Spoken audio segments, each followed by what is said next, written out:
Opening Hours with MyFin. Good morning. Opening hours with മൈഫിൻ്റെ ഒരു പുതിയ സെഷനിലേക്ക് എല്ലാ പ്രേക്ഷകരെയും സ്വാഗതം ചെയ്യുകയാണ്. Good morning Suresh sir. Happy morning Jasmine. Sir, ഏതായാലും നമുക്ക് മാർക്കറ്റിൻ്റെ ഒരു ആദ്യത്തെ മിനിറ്റിലെ പെർഫോമൻസിലേക്ക് തന്നെ പോകാം. നിഫ്റ്റി വളരെ ഫ്ലാറ്റ് നോട്ടിലായിരുന്നു, ഇപ്പോൾ ഒരു ഫ്ലാറ്റ് നെഗറ്റീവ് നോട്ടിലേക്ക് പോവുകയാണ്. കഴിഞ്ഞ ദിവസങ്ങളിലൊക്കെ തന്നെ ടുവാർഡ്സ് ദി എൻഡ് നമ്മുടെ ഒരു റിക്കവറി കണ്ടതാണ് മാർക്കറ്റിൽ. അതിന് പ്രധാനമായിട്ടുള്ള ഒരു കാരണം എന്ന് പറയുന്നത് ഇന്ത്യ-US വ്യാപാര കരാറിന്മേലുള്ള ഒരു പുതിയ ചർച്ചകളുടെ പ്രതീക്ഷകൾ തന്നെയാണ്. തീർച്ചയായിട്ടും ഇന്ത്യയിലെ US അംബാസിഡറായിട്ടുള്ള സെർജിയോ ഗോർ കഴിഞ്ഞ ദിവസം ചുമതല ഏൽക്കുകയുണ്ടായി. അതിനപ്പുറത്തേക്ക് ഇന്ത്യയും US തമ്മിലുള്ള അടുത്ത ഘട്ട നിർണായകമായിട്ടുള്ള ചർച്ചകൾ ഇന്ന് ആരംഭിക്കുമെന്നുള്ള ഒരു പ്രഖ്യാപനങ്ങളൊക്കെ തന്നെ അദ്ദേഹത്തിൻ്റെ ഭാഗത്തു നിന്നുണ്ടായിരുന്നു. അതിൻ്റെ അടിസ്ഥാനത്തിലാണ് മാർക്കറ്റ് അറ്റ് ദ എൻഡിൽ നമുക്ക് ഒരു റിക്കവറി തന്നിട്ടുണ്ടായിരുന്നത്. പക്ഷേ അതിനുശേഷം ഉണ്ടായിട്ടുള്ള അപ്ഡേറ്റ്സുകളാണ് ഇന്ന് മാർക്കറ്റിൽ ഒരു കൺസേൺ സൃഷ്ടിച്ചിരിക്കുന്നത് എന്ന് തന്നെ പറയാം. ഇറാനുമായി വ്യാപാര ബന്ധം തുടരുന്ന രാജ്യങ്ങൾക്കെതിരെ വീണ്ടും ഒരു 25% താരിഫ് പ്രഖ്യാപനവുമായിട്ടാണ് ട്രൂത്ത് സോഷ്യലിൽ ഏറ്റവും പുതിയ അപ്ഡേറ്റ്സ് ഡൊണാൾഡ് ട്രംപ് പ്രഖ്യാപിച്ചിരിക്കുന്നത്.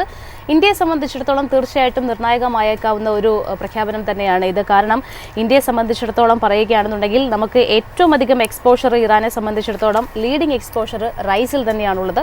അതിനപ്പുറത്തേക്ക് വരികയാണെന്നുണ്ടെങ്കിൽ tea, sugar, pharmaceutical, staple, jewellery, പ്രത്യേകിച്ച് ആർട്ടിഫിഷ്യൽ ജ്വല്ലറിയിലൊക്കെ തന്നെ ഒരുപാട് മേഖലകളിൽ വ്യക്തമായിട്ടുള്ള ഒരു ഡീൽ നടക്കുന്നത് കൂടിയാണ്. സോ ഇത്തരം പ്രഖ്യാപനങ്ങൾ എസ്പെഷ്യലി താരിഫിന്റെ മേൽ വന്നിട്ടുണ്ടായിരുന്ന അപ്ഡേറ്റ്സുകൾ തന്നെയാണ് മാർക്കറ്റിനെ സംബന്ധിച്ചിടത്തോളവും പ്രത്യേകിച്ച് ഇന്ത്യക്ക് മേലും കൂടുതൽ സമ്മർദ്ദം സൃഷ്ടിക്കുന്നത്. ഈ അപ്ഡേറ്റ്സിനെ സാർ എങ്ങനെയാണ് നോക്കിക്കാണുന്നത്? ആദ്യം തന്നെ ജാസ്മിൻ, പ്രേക്ഷകർക്കൊരു ഹാപ്പി ലോറി LOHRI എന്ന് പറഞ്ഞൊരു ഫെസ്റ്റിവൽ ഉണ്ട്. അത് പഞ്ചാബ് ബേസ് ചെയ്തിട്ടാണ്, ഒരു ഹാർവസ്റ്റ് ഫെസ്റ്റിവലായിട്ടാണ് അതിനെ പറയുന്നത്. അപ്പോൾ ഹാപ്പി ലോറി, അതുമാത്രമല്ല ഹാപ്പി പൊങ്കലിൻ്റെ 4 ദിവസത്തെ ആദ്യത്തെ ദിവസവും കൂടെയാണ്. സോ എല്ലാ പ്രേക്ഷകർക്കും happy lorry and happy Pongal എന്ന് പറഞ്ഞ് തന്നെ തുടങ്ങുന്നു. ജാസ്മിൻ, ഇപ്പോൾ ലാസ്റ്റ് വീക്ക് എല്ലാം വോളറ്റിലിറ്റിയെക്കുറിച്ചാണ് സംസാരിച്ചതെങ്കിൽ തിങ്കളാഴ്ചയും വലിയ വ്യത്യാസമൊന്നും അതിന് വന്നില്ല.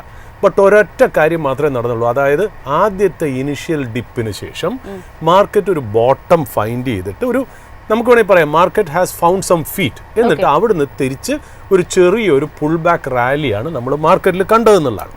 അപ്പോൾ നമ്മൾ മാർക്കറ്റിൽ ഇന്നലെ ഒന്ന് നോക്കാൻ നേരത്ത് കുറച്ച് പാരാമീറ്റേഴ്സ് തരുന്ന ഇൻഡിക്കേഷൻ എന്താണ്? പുട്ട് കോൾ റേഷ്യോ എന്ന് പറയുന്നത് 0.6, ലോങ് ഷോർട്ട് റേഷ്യോ എന്ന് പറയുന്നത് 892, കോണ്ട് ഇൻഡിക്കേറ്റേഴ്സും കാണിക്കുന്നത് എന്താ? There is A short covering rally on the cards എന്നുള്ള രീതിയിലാണ് ഇന്നലെ മാർക്കറ്റിൽ നമ്മൾ ക്ലോസ് ചെയ്യുമ്പോൾ നമുക്ക് കിട്ടുന്ന ഒരു ഡേറ്റ എന്ന് പറയുന്നത്. അപ്പോൾ നമ്മൾ തീർച്ചയായിട്ടും ഇന്നലെ മാർക്കറ്റ് നോക്കുമ്പോൾ നമ്മൾ ഇന്നലെ തന്നെ മാർക്കറ്റിൽ പറഞ്ഞിരുന്നു, ഇന്നലെ രാവിലെ ഓപ്പണിംഗ് അവേഴ്സിൽ നമ്മൾ വളരെ ക്ലിയർ ആയിട്ട് സ്റ്റേറ്റ് ചെയ്തിരുന്നു. അതായത് ഇന്ത്യൻ മാർക്കറ്റിൽ പ്രത്യേകിച്ച് നിഫ്റ്റിയുടെ ഇൻഡെക്സ് ഒരു പിവറ്റൽ ആൻഡ് സിഗ്നിഫിക്കൻറ്റ് പോയിന്റിലാണ്. ഇവിടുന്ന് മാർക്കറ്റ് ഇന്നലത്തെ ദിവസം, അതായത് തിങ്കളാഴ്ച, ഒരു 100, 150, 200 പോയിൻറ്റ്സ് നിഫ്റ്റി ഡൗൺ ആയിട്ടാണ് ക്ലോസ് ചെയ്യുന്നതെങ്കിൽ ടെക്നിക്കൽ അനലിസ്റ്റുകൾ അവർ ഇതുവരെ എഴുതിയിരിക്കുന്ന ടെക്നിക്കൽ സെറ്റപ്പ് മറിച്ച് കീറിക്കളയേണ്ടി വരും എന്നുള്ള രീതിയിൽ. അത് മാത്രമല്ല, they will have to rewrite the technical setup of Indian market എന്നുള്ള രീതിയിലാണ്. ബട്ട് നമ്മൾ പ്രതീക്ഷിച്ച പോലെ തന്നെ, അതായത് അവിടെ ആ പിവട്ടൽ പോയിന്റിൽ വെച്ച്, അതായത് 20 വീക്ക്ലി മൂവിങ് ആവറേജ് ആയ 25,648 ഒരു മേജർ സപ്പോർട്ട് എടുത്ത് മാർക്കറ്റ് ഇന്നലെ ഒരു ഷോർട്ട് കവറിങ് റാലി നടത്തിയിരിക്കുന്നു എന്നുള്ള. പിന്നെ ഞാൻ പറഞ്ഞല്ലോ, പുട്ട് കോൾ റേഷ്യോയും പിന്നെ ലോങ് ഷോർട്ടും ഒക്കെ വെച്ച് നമ്മൾ നോക്കുമ്പോൾ തീർച്ചയായിട്ടും ഈ പറയുന്ന പോലെ ഒരു പുൾ ബാക്കുള്ള ഒരു റാലിക്കുള്ള സാധ്യതകൾ ഇന്നലെ കണ്ടിരുന്നു എന്നുള്ള. അതിന് ഇമ്പോർട്ടൻ്റ് ആയിട്ട് വന്നത് വേറെ ഒന്നും തന്നെയല്ല, നമുക്ക് എല്ലാവർക്കും അറിയാം, ഈ പറയുന്ന പോലെ ഇന്നലെ സെർജിയോ ഗോർ, അല്ലേ, US ambassador, the new US ambassador to ഇന്ത്യയിൽ ചാർജ് എടുക്കാനായിട്ട് ഇന്നലെ വന്നു എന്നുള്ളതാണ് അതിനകത്തുള്ള പ്രത്യേകത. അതിലെന്താണെന്ന് വെച്ചാൽ അതിൽ രസകരമായിട്ടുള്ള കാര്യം എന്ന് പറയുന്നത്, എനിക്ക് തോന്നുന്നു ഈ 1973 സംജോത്ത എന്ന് പറയുന്ന സിനിമയിലാണോ അതോ അതിന് മുമ്പ് തന്നെ 1950കളിൽ വന്ന ചോരി സിനിമയിലാണോ എന്നുള്ള കാര്യം എനിക്ക് ഓർമ്മയില്ല. നമ്മുടെ മുഹമ്മദ് റഫി സാബ്, അദ്ദേഹത്തിൻ്റെ ഒരു പാട്ടുണ്ട്, ബഡി ദൂർ സെ ആയേ ഹെ പ്യാർ കാ തോഫ ലായാ ഹെ. അതായത് വളരെ ദൂരെ നിന്ന് വന്നിരിക്കുന്നു സ്നേഹത്തിൻ്റെ ഒരു ഗിഫ്റ്റുമായി. സാധാരണ ഞാൻ കേട്ടിരിക്കുന്നതെന്ന് വെച്ചാൽ, എൻ്റെ ചെറുപ്പകാലത്ത് കേട്ടിരിക്കുന്നത്, എൻ്റെ അമ്മയും ഒക്കെ വളരെ മുഹമ്മദ് റഫി ഫാനായിരുന്നു എന്നുള്ളത്. എനിക്ക് തോന്നുന്നു ഈ 1962 വാറൊക്കെ കഴിഞ്ഞിട്ടേ ഇന്ത്യയും പാകിസ്ഥാനും തമ്മിൽ നല്ല രസമല്ലാത്ത സമയത്ത് നമ്മുടെ മുഹമ്മദ് റഫി സാബ് ഒരു കൺസേർട്ടിന്, എനിക്ക് തോന്നുന്നു 1966 ആണ്. ഞാൻ ഈ പറയുന്ന ഡേറ്റുകളൊക്കെ ചിലപ്പോൾ തെറ്റാം, കാര്യം എനിക്കൊന്നും ഓർമ്മയില്ല. ഞാൻ പെട്ടെന്ന് ആലോചിച്ചപ്പോൾ 1966 അവിടെ പാകിസ്ഥാനിൽ ഒരു ലൈവ് കൺസേർട്ടിന് പോയപ്പം അദ്ദേഹം ആദ്യം പാടിയ പാട്ടും ഇത് തന്നെയാണ്. അതായത് ബഡി ദൂർ സെ ആയേ ഹെ പ്യാർ കാ തോഫ ലായേ ഹെ, അതായത് വളരെ ദൂരെ നിന്ന് വരുന്നു, സ്നേഹത്തിൻ്റെ ഒരു ഗിഫ്റ്റുമായി എന്ന് പറഞ്ഞു. അപ്പോൾ ആ പാട്ടിനെ നമ്മളെപ്പോഴും നമ്മൾ പറയുന്നത് it's A song for friendship, unity, love, harmony, bonding, affection, ഇതിനൊക്കെ വേണ്ടിയിട്ടാണ് ആ പാട്ട് വരുന്നത്. അതായത് പണ്ടത്തെ കാലങ്ങളിലെ ആൾക്കാർ പാട്ട് ഉപയോഗിച്ചിരുന്നത് പോലും സന്ദർഭത്തിന് ഒത്തുമായിരുന്നു എന്നുള്ള. പിന്നെ മുഹമ്മദ് റഫീ സാഹിബിനെ പോലെ ഇത്രയും ലെജൻഡറി ആയിട്ടുള്ള ഒരു സിംഗർ അദ്ദേഹത്തിൻ്റെ ആ തനത് വോയിസിൽ അത് പാടുകയും കൂടെ ചെയ്യുമ്പോൾ അത് സ്നേഹത്തിൻ്റെ ഭാഷ തന്നെ കമ്മ്യൂണിക്കേറ്റ് ചെയ്യുന്നു എന്നുള്ളതാണ്. അതേ സമാനകളിൽ തന്നെ ഈ പറയുന്ന പോലെ നമ്മൾ ഇന്നലെ നോക്കുകയാണെങ്കിൽ നമ്മുടെ ഇവിടെ സെർജിയോ ഗോർ, അതായത് പുതിയതായിട്ട് നമ്മുടെ ഇവിടെ ചാർജ് എടുത്ത US അംബാസിഡർ, അദ്ദേഹം he is no ordinary man. നമ്മൾ 2 ദിവസം മുമ്പേ പറഞ്ഞു വെച്ചു, ട്രംപിൻ്റെ ഇന്നർ സർക്കിളിലുള്ളൊരു വ്യക്തിയാണ് അദ്ദേഹം. Former White House presidential personnel office ഡയറക്ടറായിട്ട് ട്രംപിൻ്റെ ഈ സെക്കൻഡ് സ്റ്റിൻഡിൽ ചാർജ് എടുത്ത വ്യക്തിയാണ്. അദ്ദേഹത്തിന് എനിക്ക് തോന്നുന്നു 39 ഇയേഴ്സ് ഓഫ് ഏജേ ഉള്ളൂ, വളരെ ചെറുപ്പക്കാരനായിട്ടുള്ള കാര്യം. അത് രസകരമായിട്ടുള്ള രസം എന്നറിയോ, അതിൽ രസം എന്ന് വെച്ചാൽ this man Sergio Gor was born in Tashkent, അതായത് ഉസ്ബെക്കിസ്ഥാനിലാണ് അദ്ദേഹം ജനിച്ചത്. എനിക്ക് തോന്നുന്നു ഒരു ജൂവിഷ് റഷ്യൻ എത്നിസിറ്റിയാണ്. ബട്ട് ഈസ് എ എന്നൊക്കെ തോന്നുന്നു ഈ പറയുന്ന പോലെ US സിറ്റിസൺ ആണ്, പ്രോപ്പർ US സിറ്റിസൺ ആണ്. And is a close man of Trump എന്നുള്ള രീതിയിൽ. അപ്പോൾ ഇന്ത്യക്ക് വളരെ സ്നേഹമുള്ള 2-3 രാജ്യങ്ങളാണ് ഞാൻ ഈ പറഞ്ഞത്. അതായത് അന്നത്തെ യുണൈറ്റഡ് USSR അല്ലെങ്കിൽ CCCP, അന്ന് ഉസ്ബെക്കിസ്ഥാനും കസക്കിസ്ഥാനും ഒക്കെ റഷ്യയിലായിരുന്നല്ലോ, ഉക്രൈനും ഒക്കെ റഷ്യക്കകത്തായിരുന്നല്ലോ. അപ്പോൾ ആ ഒരു സോവിയറ്റ് സ്നേഹം, പിന്നെ ഇസ്രായേൽ എന്ന് പറയുന്നത് ഇന്ത്യയുടെ ലോങ് ടൈം ഫ്രണ്ടാണ്, US എന്ന് പറയുന്ന ലോങ് ടൈം ഫ്രണ്ടാണ്. ഇത് മൂന്നും കൂടെ ഒത്തുവരുന്ന ഒരു വ്യക്തിയാണ് സെർജിയോ ഗോർ, 39 വയസ്സായ ഈ വ്യക്തി എന്നുണ്ട്. അപ്പോൾ അദ്ദേഹം ഇവിടെ വന്ന് ചാർജ് എടുക്കുമ്പോൾ തന്നെ, അല്ലെങ്കിൽ അദ്ദേഹത്തിനെ അപ്പോയിൻറ്റ് ചെയ്തപ്പോൾ തന്നെ, നമ്മൾ അന്ന് മുതൽ എനിക്ക് തോന്നുന്ന മാസങ്ങൾക്ക് മുമ്പേ തന്നെ നമ്മൾ പറഞ്ഞിരുന്നു, അതായത് ഇതൊരു ചില്ലറ കാര്യമായിട്ട് നമുക്ക് എടുക്കാൻ പറ്റില്ല. This man is A very important man and he is coming here with a message. അപ്പോൾ അദ്ദേഹം ഇന്നലെ US എംബസി ന്യൂഡൽഹിയിൽ അതിൻ്റെ ഒരു അറൈവൽ സ്പീച്ച്, ഒരു മീഡിയ ബ്രീഫിങ്ങും ഉണ്ടായിരുന്നു ജനുവരി 12-ാം തീയതി, അതായത് ഇന്നലെ. അപ്പോൾ അദ്ദേഹത്തിൻ്റെ ആ വാക്കുകളാണ് ശരിക്കും പറഞ്ഞാൽ ഇന്നലെ മാർക്കറ്റിൽ ഒരു എക്സ്പെക്റ്റേഷൻ അല്ലെങ്കിൽ ഹോപ്പിനൊരു സാധ്യതകൾ തന്നതെന്നല്ല. അപ്പോൾ അദ്ദേഹം പറയുന്നത് വെച്ചാൽ, ഞാൻ ആക്ച്വലി ലാസ്റ്റ് വീക്ക് പ്രസിഡൻറ്റ് ട്രംപായിട്ടൊരു ഡിന്നർ ഉണ്ടായിരുന്നു. അന്ന് പ്രസിഡൻറ്റ് റിമെമ്പർ ചെയ്തു അദ്ദേഹത്തിൻ്റെ ഇന്ത്യയിലെ വിസിറ്റൊക്കെ. ആൻഡ് അദ്ദേഹം പറഞ്ഞു അദ്ദേഹത്തിൻ്റെ ഇൻക്രെഡിബിൾ, അതായത് ട്രംപ് പറഞ്ഞു ഇത്ര ഇന്ത്യയിൽ വളരെ ഇൻക്രെഡിബിൾ ആയിട്ടുള്ള എക്സ്പീരിയൻസ് ആയിരുന്നു അദ്ദേഹത്തിന് ഉണ്ടായിരുന്നത് എന്നുള്ളത്. അതുമാത്രമല്ല his great friendship with the great PM of India Narendra Modi എന്നൊക്കെയുള്ള കാര്യങ്ങളൊക്കെ പറഞ്ഞാണ് ഓപ്പണിംഗ് സ്റ്റേറ്റ്മെൻറ്റിൽ ഈ സെർജിയോ ഗോർ സംസാരിച്ചതെന്നാണ്. അതുമാത്രമല്ല അദ്ദേഹം ഒരു വാക്കും കൂടെ പറയുകയുണ്ടായി, hopefully president Trump will visit India next year or so എന്നുള്ള രീതിയിലേക്ക് അദ്ദേഹം പറഞ്ഞു. പിന്നെ he goes on to say that I spoke to president Trump yesterday, അതായത് ഇന്നലെ സ്പീച്ച് നടത്താൻ നേരത്ത് അതിന് മുമ്പത്തെ ദിവസം, അതായത് ഞായറാഴ്ച. And I bring warm wishes to the people of India എന്നൊക്കെയുള്ള, അതായത് especially his dear friend the incredible PM his excellency prime minister Narendra Modi എന്നൊക്കെ. അപ്പോൾ വേണ്ട രീതിയിലുള്ള സൂചിപ്പിക്കൽ. അത് മാത്രമല്ല, ഇതിപ്പോൾ ഇത് unusual ആയിട്ടൊന്നുമല്ല.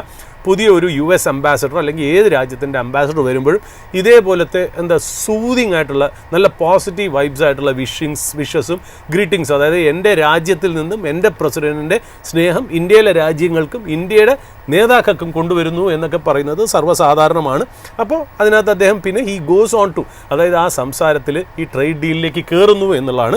Real friends can disagree but always resolve their differences in the end. നമ്മൾ തമ്മിൽ പല അഭിപ്രായ വ്യത്യാസം ഉണ്ടെങ്കിലും അവസാനം ഇത് റിസോൾവ് ചെയ്ത് ഒരു സൊല്യൂഷൻ കണ്ടുപിടിച്ച് തന്നെ മുന്നോട്ട് പോകും എന്നുള്ളതാണ്. പിന്നെ ഇനി പറയുന്ന കാര്യങ്ങളൊക്കെയാണ്. എന്നിട്ട് അദ്ദേഹം ഒരു കാര്യം കൂടി പറഞ്ഞു, അതായത് ട്രേഡ് ഡീലിൻ്റെ ഒരു ടോക്ക് ശരിക്കും പറഞ്ഞാൽ നെക്സ്റ്റ് ഡേ, അതായത് ഇന്നലെ പറഞ്ഞു, അതായത് ഇന്ന് നടക്കാൻ പോകുന്നു എന്നുള്ള രീതിയിലാണ്.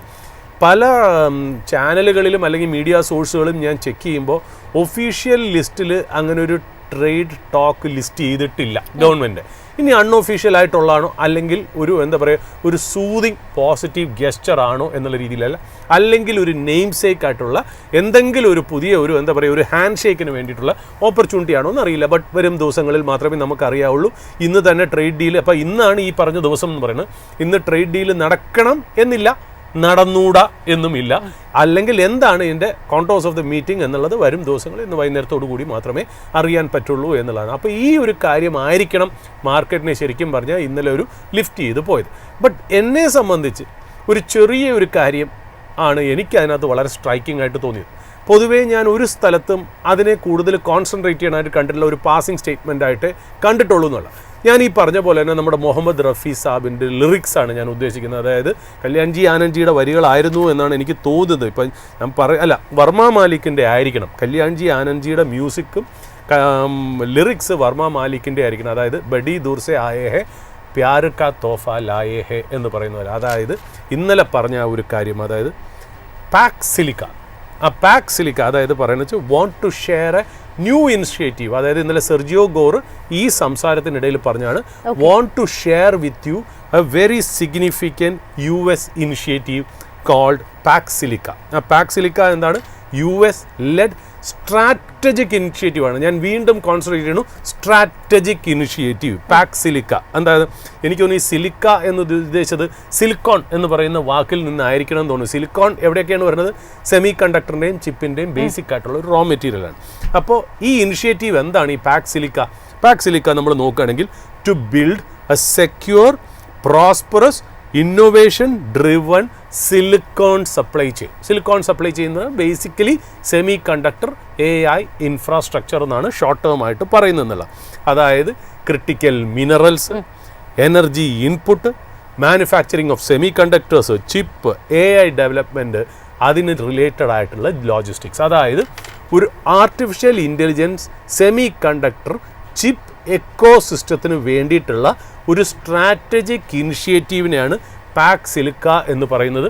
അതിന് സ്ട്രാറ്റജിക്കായിട്ട് മുന്നോട്ട് കാലെടുത്ത് വെച്ച് ഇനിഷ്യേറ്റീവ് തുടങ്ങുന്നത് അമേരിക്കയാണ് എന്നുള്ളതാണ് പാക് സിലിക്കയുടെ ആ ഇമ്പോർട്ടൻസും സിഗ്നിഫിക്കൻസും എന്ന് പറയുന്നത്. അതായത് ചൈനയുടെ ഈ സെഗ്മെന്റിലുള്ള ഈ സെക്ടറിലുള്ള ഡോമിനൻസിന് ഒരു മൂവ്, ഒരു ബദലായിട്ടുള്ള ഒരു ഫ്രണ്ട്ഷിപ്പ് അല്ലെങ്കിൽ ഒരു കോഓപ്പറേഷൻ എന്നുള്ള രീതിയിലാണ് പാക് സിലിക്ക എന്നുള്ള. ഇപ്പോൾ ഇന്നലെ ശരിക്കും പറഞ്ഞാൽ ഞാൻ പല മീഡിയാസിൻ്റെ ന്യൂസ് പേപ്പർ റിപ്പോർട്ട് ചോദിച്ചപ്പോൾ ഇതൊന്ന് പാസിംഗ് മെൻഷൻ അല്ലാതെ അതിൻ്റെ റെലവൻസിനെ കുറിച്ച് എക്സ്പ്ലെയിൻ ചെയ്തില്ല.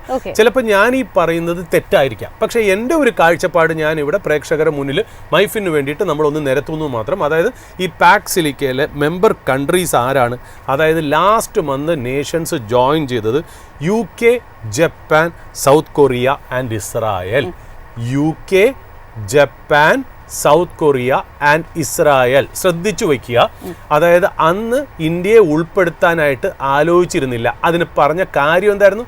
ഇന്ത്യ AI എക്കോ സിസ്റ്റത്തിൽ വളരെ പുറകിലാണ് എന്നുള്ളതാണ്. AI സിസ്റ്റത്തിൽ എക്കോ സിസ്റ്റത്തിൽ വളരെ പുറകിലാണോ? അന്നും ഇന്നും നമ്മൾ പുറകിൽ തന്നെ, അത് യാതൊരു സംശയമില്ലായിരുന്നു എന്നുള്ളത്. എന്തുകൊണ്ട് അന്ന് ഉൾപ്പെടുത്തിയില്ല? അന്ന് ഉൾപ്പെടുത്താത്ത കാരണം ഒരു പക്ഷേ നമ്മളായിട്ടുള്ള ആ ട്രേഡ് ഡീല്, നോബൽ പ്രൈസ്, പഹൽഗാമിൻ്റെ റിട്ടാലിയേറ്ററി അറ്റാക്ക്, ഇതൊക്കെ കാരണം കൊണ്ടാവാം. പിന്നെ ഈ ട്രംപ് പറഞ്ഞ പോലെ നമ്മുടെ പ്രൈം മിനിസ്റ്റർ ഫോൺ വിളിച്ചില്ല, ഇങ്ങനത്തെ ഈഗോയിസ്റ്റിക് ആയിട്ടുള്ള വളരെ പേഴ്സണലായിട്ടുള്ള കാര്യങ്ങളും ഒക്കെ തന്നെ ആയിരിക്കാം അന്ന് ഉൾപ്പെടുത്താത്തത് എന്നുള്ളതാണ് ഞാൻ മനസ്സിലാക്കുന്നത്. ഈ പറയുന്ന പോലെ പാക് സിലിക്കയിൽ പിന്നെ ഓസ്ട്രേലിയ, സിംഗപ്പൂർ, UAE ഒക്കെ ആഡ് ചെയ്തു എന്നുള്ളതാണ്. അപ്പോൾ ഇപ്പോൾ സെർജിയോ ഗോർ വന്ന് പറഞ്ഞിരിക്കുന്ന കാര്യം എന്താ? സെർജിയോ ഗോർ പറയുന്നത് വെച്ചാൽ ഈ സിഗ്നിഫിക്കൻ്റ് ആയിട്ടുള്ള പാക് സിലിക്ക എന്ന് പറയുന്ന സ്ട്രാറ്റജിക് ഇനിഷ്യേറ്റീവിൽ India will be invited as a full member എന്നാണ്. India will be invited as a full member. അപ്പോൾ ഇതിനകത്ത് നമുക്കറിയാം നമ്മുടെ നേസൻ്റ് ആയിട്ടുള്ള സെമി കണ്ടക്ടർ ഇൻഡസ്ട്രി അത്രയ്ക്ക് വലുതാവാത്തതുകൊണ്ടാണ് നമ്മളെ ഉൾപ്പെടുത്താത്തതെന്നാണ് പൊതുവെ അന്ന് പറഞ്ഞിരുന്ന കാര്യങ്ങൾ. ഇപ്പോൾ നമ്മളെ ഏത് രാജ്യങ്ങളുടെ കൂടെ ഉൾപ്പെടുത്തി എന്ന് നോക്കൂ. UK, US ഉണ്ട് ഓഫ് കോഴ്സ് ഇനിഷ്യേറ്റ് ചെയ്തെന്നുള്ളതിലേക്ക്. UK, Japan, South Korea, Israel, Australia, Singapore, UAE. നിങ്ങൾ ശ്രദ്ധിച്ചോ? മിഡിൽ ഈസ്റ്റിൽ നിന്ന് ഒരു രാജ്യം, ഫാർ ഈസ്റ്റിൽ നിന്ന് ഒരു രാജ്യം സിംഗപ്പൂർ, പിന്നെ ഓസ്ട്രേലിയ, യൂറോപ്പിൽ നിന്ന് ഏതാ? ഈ പറയുന്ന പോലെ യുണൈറ്റഡ് കിങ്ഡം അല്ലേ? ഈസ്റ്റേൺ ഏഷ്യയിൽ നിന്ന് ജപ്പാനും സൗത്ത് കൊറിയയും പിന്നെ സിംഗപ്പൂരും ഉണ്ടെന്ന് പറഞ്ഞു. പിന്നെ നമ്മുടെ യുണൈറ്റഡ് കിങ്ഡം ഉണ്ട്, പിന്നെ മിഡിൽ ഈസ്റ്റിൽ നിന്ന് ഇസ്രായേൽ, ഗൾഫിൽ നിന്നും UAE. അതായത് കംപ്ലീറ്റ് ഏതാണ്ട് ഈ ആഫ്രിക്ക ഒഴിച്ച് ഓസ്ട്രേലിയ എന്ന് പറയുന്ന കോണ്ടിനെൻറ്റും കൂടെ ഉൾപ്പെടുത്തിയുള്ള രാജ്യങ്ങളുടെ ഒരു കോഓപ്പറേഷനാണ് ഈ വന്നിരിക്കുന്നത് എന്നുള്ളതാണ് അതിനകത്ത് ഇമ്പോർട്ടൻ്റ്. എന്തിനു വേണ്ടിയിട്ട്? Artificial intelligence and semiconductor എക്കോ സിസ്റ്റത്തിൻ്റെ സെക്യൂറിങ്ങിന് വേണ്ടിയിട്ടാണ് ഇത് നടത്തുന്നത്. അതായത് ഇത് എന്താ ഇപ്പം നടക്കുന്നത്? Global AI semi conductor supply chain എന്ന് പറയുന്നതിൻ്റെ ഒരു കോഓപ്പറേഷനാണ് ഈ കാണുന്നത് എന്നാണ് അതിനകത്ത് ഇമ്പോർട്ടൻ്റ് ആയിട്ടുള്ള കാര്യം. അതിനകത്തേക്കാണ് ഇന്ത്യയെ പൊടുന്നതിനെ ഉൾപ്പെടുത്തിയത്. ഇതാണ് പ്യാർ കാ തോഫ എന്ന് ഞാൻ കാണുന്നത്. കാര്യം എന്നെ സംബന്ധിച്ച് അപ്പോൾ ഇതിനകത്ത് പിന്നെ അദ്ദേഹം he goes on to say that നമ്മുടെ ട്രേഡ് ഡീൽ എന്ന് പറയുന്ന ഡിസ്കഷൻ നമ്മൾ നാളെ നടത്തും and determine to cross the finished line on this trade deal എന്നൊക്കെ പല കാര്യങ്ങളും അദ്ദേഹം പറഞ്ഞു വയ്ക്കണമെങ്കിലും ഞാൻ ഈ പാക് സിലിക്ക എന്ന് പറയുന്ന കാര്യത്തിനാണ് ഇമ്പോർട്ടൻ്റ് ആയിട്ട് കാരണം. അതിന് ഈ ഒരു കാര്യത്തിലേക്ക് ഇന്ത്യ ഉൾപ്പെടുത്തി എന്നുള്ളതല്ല, ഏതൊക്കെ രാജ്യങ്ങളാണ് അതിനകത്ത് കമ്പൈൻ ചെയ്തിരിക്കുന്നത് എന്നുള്ളതാണ്. അതായത് ലോകമെമ്പാടും ഈ പറഞ്ഞ പോലെ ക്രിട്ടിക്കൽ മിനറൽസിനും റെയർ എലമെൻസിനും AI ടെക്നോളജി ഇൻഫ്രയ്ക്ക് വേണ്ടിയും ഫൈറ്റ് ചെയ്യുന്ന സമയത്ത് ജാസ്മിൻ നേരത്തെ പറഞ്ഞ പോലെ ചൈന എന്ന് പറയുന്ന രാജ്യത്തിന് എഗെയിൻസ്റ്റ് ആയിട്ട് ഉണ്ടാക്കിയിരിക്കുന്ന ഒരു കോപ്പറേഷനാണ് എന്നുള്ള കാര്യം നമുക്കറിയാലോ. അപ്പോൾ ഇത് ഇത്രയും രാജ്യങ്ങൾ അവിടെ ഇരിക്കട്ടെ. ഞാൻ രാജ്യങ്ങൾ നേരത്തെ ഞാൻ എക്സ്പ്ലെയിൻ ചെയ്തു. US, UK, Japan, South Korea, Israel, Australia, Singapore and UAE. എല്ലാ കോണ്ടിനെൻസിൽ നിന്നും എക്സെപ്റ്റ് ആഫ്രിക്ക എല്ലാ ആൾക്കാരും ഉണ്ട് എന്നുള്ള. നമുക്ക് ഈ AI-യുടെ ഏതൊക്കെ 5 ലെവൽസ് ഓഫ് സ്റ്റാക്ക് ഏതാണെന്ന് നോക്കാം. AI എക്കോ സിസ്റ്റത്തിൻ്റെ ഈ മേജറായിട്ടുള്ള 5 ലെയേഴ്സ് എന്താണെന്ന് AI-യിൽ നമുക്ക് നോക്കാം. അതിനകത്തൊന്ന് എന്ന് പറയുന്നത് ഇമ്പോർട്ടൻ്റ് ആയിട്ടുള്ള ചിപ്സെറ്റ് എന്ന് പറയുമ്പോൾ നമുക്കറിയാലോ, ഈ പറയുന്ന പോലെ സെമി കണ്ടക്ടർ ചിപ്സ് അങ്ങനത്തെ കാര്യങ്ങളാണ് നമ്മൾ ഈ പറയുന്നത്. ആ സെമി കണ്ടക്ടർ ചിപ്സിൻ്റെ കാര്യത്തിൽ ഇന്ത്യക്ക് വലിയ വാല്യൂ അഡീഷൻ ഇല്ല. ഈ പറയുന്ന എല്ലാ രാജ്യങ്ങൾക്കും വളരെ ഇമ്പോർട്ടൻ്റ് ആയിട്ടുള്ള വാല്യൂ അഡീഷൻ ഉണ്ട്. പിന്നെ ഈ റെയർ എർത്ത് മിനറൽസിൻ്റെയും ഈ ക്രിട്ടിക്കൽ ആയിട്ടുള്ള മിനറൽസിൻ്റെയും റെയർ എർത്ത് എലമെൻസിൻ്റെയും കാര്യത്തിലും ഇന്ത്യക്ക് വലിയ റോൾ അവിടെ ഇല്ല. ഓസ്ട്രേലിയ പോലെയുള്ള രാജ്യങ്ങൾക്കൊക്കെ അവിടെ വളരെ ഇമ്പോർട്ടൻസ് ഉണ്ട് എന്നുള്ളതാണ്. ഈ ആർട്ടിഫിഷ്യൽ ഇൻ്റലിജൻസ് ഡേറ്റാ സെൻറ്റർ ഇൻഫ്രാസ്ട്രക്ചറിൻ്റെ കാര്യത്തിലും ഈ പറയുന്ന പോലെ ഇന്ത്യക്ക് ഇതെല്ലാം ചെയ്തു കൊടുക്കുന്ന കമ്പനി ഉണ്ടെങ്കിൽ പോലും അതിനകത്തല്ല ശരിക്കും പറഞ്ഞാൽ ഇന്ത്യയുടെ ഒരു കോമ്പറ്റീറ്റീവ് സ്ട്രെങ്ത് കിടക്കുന്നത്. പിന്നെന്താ എനർജി എന്ന് പറയുന്നത് നമുക്കറിയാലോ, ഒരു ആർട്ടിഫിഷ്യൽ അല്ല ഹൈപ്പർ സ്കെയിൽ ഡേറ്റാ സെൻറ്ററിന് ആവശ്യമുള്ള ഒരു പവർ സോഴ്സ് എന്ന് പറഞ്ഞാൽ വളരെ വലുതാണ്. അതായത് നമ്മുടെ ഇപ്പോൾ ഒരു ആമസോണിൻ്റെ ഗൂഗിളിൻ്റെ ഒക്കെ ഒരു ഡേറ്റാ സെൻറ്റർ ശരിക്കും പറഞ്ഞാൽ ഈ കേരളത്തിൽ എവിടെയെങ്കിലും വരണമെങ്കിൽ നമ്മുടെ ഈ പറയുന്ന പോലെ ഒരു എറണാകുളം, തിരുവനന്തപുരം ഒക്കെ കൂടി ചേർന്ന് വരുന്ന അത്രയും ഒരു അത്രയും ഹോംസ് പവർ ചെയ്യുന്ന ഒരു പവർ തന്നെ ചിലപ്പോൾ ഈ ഹൈപ്പർ സ്കെയിൽ ഡേറ്റാ സെൻറ്ററിന് കൊടുക്കേണ്ടി വരും. പക്ഷേ അതിന് നമുക്ക് അങ്ങോട്ടും ഇങ്ങോട്ടും കോപ്പറേഷൻ ഒന്നുമില്ല. നമ്മളിവിടെ റിന്യൂവബിൾ എനർജി സോഴ്സ് കൂട്ടുക, ഗ്രിഡിൻ്റെ കപ്പാസിറ്റി മാറ്റുക, അതിൻ്റെ കേപ്പബിലിറ്റി സ്റ്റെബിലിറ്റി ഒക്കെ ഒന്ന് നന്നാക്കുക എന്നല്ലാതെ വേറെ ഒന്നും ചെയ്യാനില്ല. അപ്പം നമുക്ക് നോക്കാം, ഞാനീ പറഞ്ഞത് 4 ലെയേഴ്സാണ്. 3 ലെയേഴ്സാണ്. ഒന്നെന്ന് പറയുന്നത് ചിപ്സെറ്റ്, ഒന്നെന്ന് പറയുന്നത് ഇൻഫ്രാസ്ട്രക്ചർ, ഒന്നെന്ന് പറയുന്നത് എനർജി. ഈ 3 കാര്യത്തിലും ഞാൻ ഈ പറഞ്ഞ എല്ലാ രാജ്യങ്ങൾക്കും കമ്പൈൻഡ് ആയിട്ട് വലിയൊരു എഫക്റ്റ് ഉണ്ട്. UK, US, Australia, south Korea, Japan, Israel, Singapore and UAE. ഇനിയാണ് the important part of AI stack അല്ലെങ്കിൽ AI layer, which is that is the application layer. ഈ ആപ്ലിക്കേഷൻ ലെയർ എന്ന് പറയുന്നത് ഏതാ? ഫൗണ്ടേഷൻ മോഡൽസ് ഉണ്ട്, ലാർജ് ലാംഗ്വേജ് മോഡൽസ് ആയ LLMs ഉണ്ട്. പിന്നെ നമ്മൾ മാത്രമല്ല, നമ്മൾ യൂസർ ഫേസിംഗ് ആയിട്ടുള്ള സോഫ്റ്റ്വെയർസിലേക്ക് ആർട്ടിഫിഷ്യൽ ഇൻ്റലിജൻസ് കേപ്പബിലിറ്റി ഇൻ്റഗ്രേറ്റ് ചെയ്യുക എന്നുള്ള പാർട്ടും ഒക്കെയാണ് ആപ്ലിക്കേഷൻസ് എന്ന് പറയുന്ന കാര്യത്തിൽ വരുന്നത്. ഇത് ഞാനിപ്പോൾ ഇത്രയും കാര്യങ്ങൾ പറഞ്ഞു. Applications, chipset, infrastructure, energy. ഈ പറയുന്ന രാജ്യങ്ങളും ഈ സൈഡിൽ ഏത് രാജ്യത്തിനാണ് ഈ ആപ്ലിക്കേഷൻസ് ഡെവലപ്പ് ചെയ്യാനുള്ള കേപ്പബിലിറ്റി ഉള്ളത്? ഏത് രാജ്യത്തിനാണ്? അതായത് ആർട്ടിഫിഷ്യൽ ഇൻ്റലിജൻസ് കേപ്പബിലിറ്റി എക്സിസ്റ്റിംഗ് ആയിട്ടുള്ളൊരു കമ്പനി. ഇപ്പം നമ്മൾ വിചാരിക്കുക നമ്മളിപ്പോൾ ഒരു സിറ്റി ബാങ്ക് ആണെന്ന് വിചാരിക്കുക, അല്ലെങ്കിൽ അമേരിക്കൻ എക്സ്പ്രസ് എന്ന് പറയുന്ന കമ്പനിയാണെന്ന് വിചാരിക്കുക. നമുക്ക് ഓൾറെഡി ഒരു റണ്ണിങ് സോഫ്റ്റ്വെയർ ഉണ്ട്. ഇത് ചെയ്തു കൊടുത്തിരിക്കുന്ന ആരാ? ഒന്നില്ലെങ്കിൽ ഇൻഫോസിസ് ആവാം, TCS ആവാം, വിപ്രോ ആവാം, HCL ടെക്നോളജി ആവാം. ഞാനൊരു എക്സാമ്പിൾ പറഞ്ഞു, അല്ലെങ്കിൽ കോഗ്നിസൻ്റ് ആവാം, എന്ത് വേണമെങ്കിലും ആവാം. ഇനി ഈ സോഫ്റ്റ്വെയറിലേക്ക് ആർട്ടിഫിഷ്യൽ ഇൻ്റലിജൻസ് കേപ്പബിലിറ്റി ഇൻകോപ്പറേറ്റ് ചെയ്യണമെങ്കിൽ മൂന്നാമതൊരു സർവീസ് പ്രൊവൈഡർ ഒന്നും ചെയ്യൂലല്ലോ. It has to be done by the existing service provider like Infosys, TCS, Wipro or HCL technology who already got annual maintenance contract with American Express, right? ഈ application ഇതിനകത്ത് incorporate ചെയ്യണമെങ്കിൽ. അപ്പോൾ ഈ ലോകത്തിൽ ഈ പാക് സിലിക്ക എന്ന് പറയുന്ന സാധനങ്ങൾ ഉണ്ടാക്കി അതിനകത്ത് ഇമ്പോർട്ടൻ്റ് ആയിട്ട് പല കോണ്ടിനെൻറ്റിൽ നിന്നും സ്ട്രാറ്റജിക് ആയിട്ടുള്ള ഫ്രണ്ട്സിനെ അമേരിക്ക ഉൾപ്പെടുത്തി പോകുമ്പോൾ ഈ ആപ്ലിക്കേഷൻ ലെയർ ഡെവലപ്മെൻറ്റിന് ഏറ്റവും സാധ്യതയുള്ള രാജ്യം ഏതായിരുന്നു? The trusted English speaking skilled man power കൊടുക്കുന്ന രാജ്യമായിരുന്നു ഇന്ത്യ. ആ ഇന്ത്യയാണ് ഈ വലിയൊരു എക്കോ സിസ്റ്റത്തിലേക്ക് US ഇൻക്ലൂഡ് ചെയ്തിരിക്കുന്നത് എന്നുള്ള. അപ്പോൾ ഇതിനകത്ത് നിന്ന് ഒരു കാര്യം കൂടെ മനസ്സിലാക്കണം. ഇതൊരു ഗിഫ്റ്റ് എന്ന് നമ്മൾ പറഞ്ഞെങ്കിൽ പോലും ഇതൊരു നെസസിറ്റി ആയിട്ടാണ് ഞാൻ കാണുന്നത്. അല്ലാതെ വേറെ ഏത് രാജ്യത്തിന് ഈ ചീപ്പ് മാൻ പവറിൽ സ്കിൽഡ് ആയിട്ടുള്ള ലേബറിനെ പ്രൊവൈഡ് ചെയ്യാൻ പറ്റും?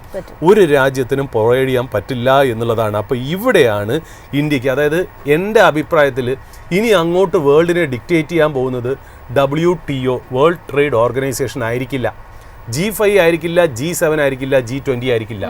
ഈ പാക് സിലിക്ക എന്ന് പറയുന്ന കാര്യം മുമ്പിലോട്ട് എന്താണ് ഇപ്പോൾ ലോകത്ത് നടക്കുന്ന എല്ലാ യുദ്ധങ്ങളും നമ്മൾ നോക്കുകയാണെങ്കിൽ എന്തിനെ ബേസ് ചെയ്തിട്ടാണ് നടക്കുന്നത്? ദ സെക്യൂറിങ് ഓഫ് വെനിസ്വേല എടുത്താലും ശരി, നമ്മൾ ഈ പറയുന്ന പോലെ മറ്റുള്ള രാജ്യങ്ങളിൽ ചൈന കാണിക്കുന്ന കാര്യങ്ങളാണെങ്കിലും ശരി, ചൈനയോട് ഒരു അയവ് സമീപനം US കാണിക്കുന്നതായാലും ശരി, this is all for rare earth elements and critical minerals അല്ലേ. റെയർ എർത്ത് എലമെന്റ്സിനും ക്രിട്ടിക്കൽ മിനറൽസിനും എനർജി, ഓയിൽ എന്നിങ്ങനെയുള്ള സാധനങ്ങൾക്ക് വേണ്ടിയിട്ടാണ് ഈ പറയുന്ന പോലെ semiconductor chip and artificial intelligence എക്കോസിസ്റ്റത്തിന് വേണ്ടിയിട്ടാണ് ഇന്ന് നടക്കുന്ന എല്ലാ യുദ്ധങ്ങളും നമ്മൾ നോക്കുകയാണെങ്കിൽ, except India Pakistan conflict, that was ഈ പറഞ്ഞ പോലെ ടെററിസവും ബോർഡർ കോൺഫ്ലിക്റ്റുമാണ് നമ്മൾ തമ്മിലുള്ള. ബാക്കി എല്ലാം നടക്കുന്നത് അങ്ങനെ തന്നെയാണ്. ഇപ്പോൾ ചൈന ടൈവനിൽ ഉണ്ടാക്കുന്ന പ്രശ്നം, വെനിസ്വേലയിൽ ഓയിലിന് വേണ്ടിയിട്ട് അമേരിക്ക ഉണ്ടാക്കുന്ന ഒരു പ്രശ്നം, അത് കാരണം അഫക്റ്റഡ് ആവുന്നത് ചൈന.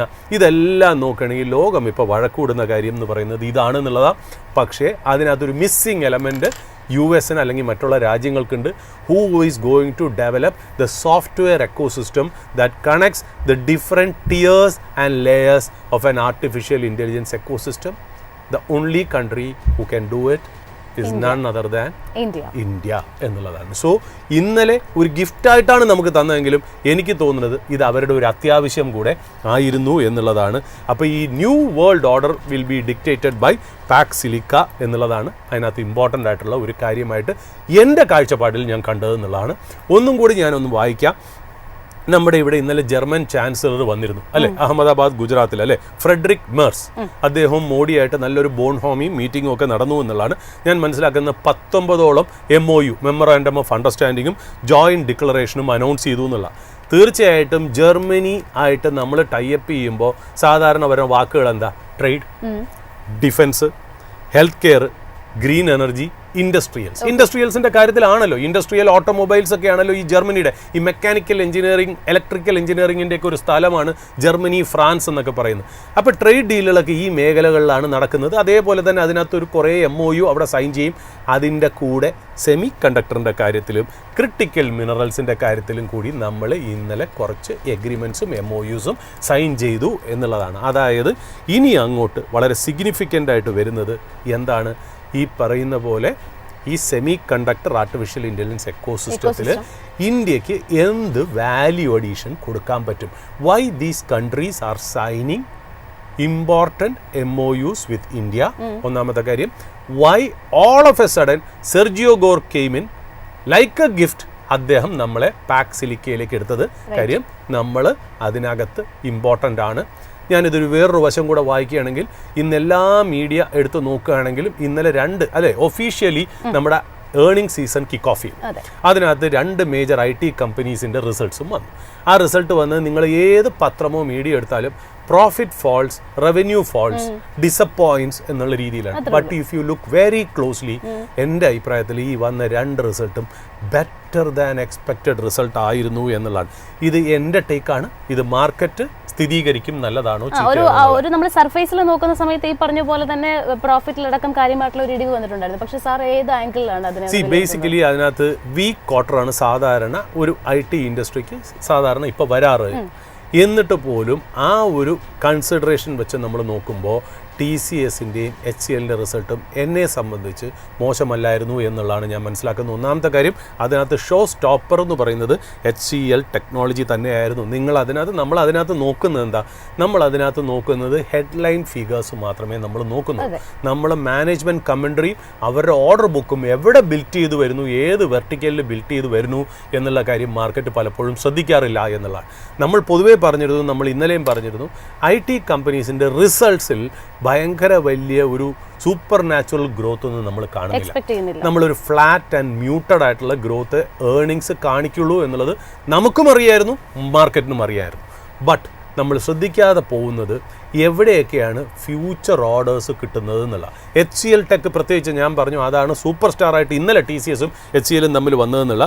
അവരുടെ ഓർഡർ HCL ടെക്കിൻ്റെ പുതിയ orders data centre, automotive cars, generative AI, physical AI, റോബോട്ടിക്സിൽ നല്ല രീതിയിൽ റൈസ് ചെയ്ത് വരുന്നുണ്ട് എന്നുള്ള.